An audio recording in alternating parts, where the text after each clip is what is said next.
Aisyah, siapa tu? Itu pembantu rumah Aisyah. Jom cepat pergi sekolah, kita dah lambat. Minggu depan ada hari keluarga. Cikgu nak semua orang bawa ibu datang ke sekolah. Hah? Aisyah tak bertuah sebab ada ibu macam awak. Ibu memang dilahirkan tak sempurna, ibu tak pilih jadi begini. Apa Aisyah nak buat masa hari keluarga nanti? Aisyah malu kalau ibu datang ke sekolah. Tak apa Aisyah boleh ajak aunty. Nanti aunty akan teman Aisyah ke sekolah masa hari keluarga. Betul juga, Aisyah lupa Aisyah ada aunty yang kaya. Baik, Aisyah pergi rumah aunty sekarang. Kenapa Aisyah malu dengan ibu Aisyah? Sebab ibu Aisyah miskin dan cacat, Aisyah malu dengan kawan-kawan. Aisyah, apa yang Aisyah buat tu tak baik. Sekarang Aisyah kena tahu perkara sebenar. Perkara sebenar? Apa dia?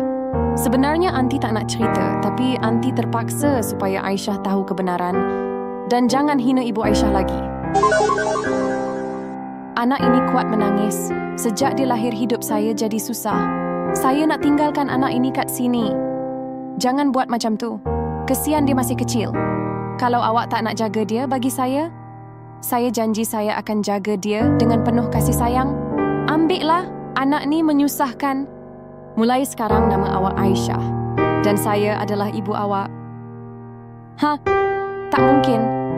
Apa yang Aisyah dah buat, Aisyah kena minta maaf dekat ibu. Ibu, Aisyah minta maaf sebab selalu hina ibu dan sekarang Aisyah dah tahu perkara sebenar. Tak apa Aisyah, ibu maafkan Aisyah.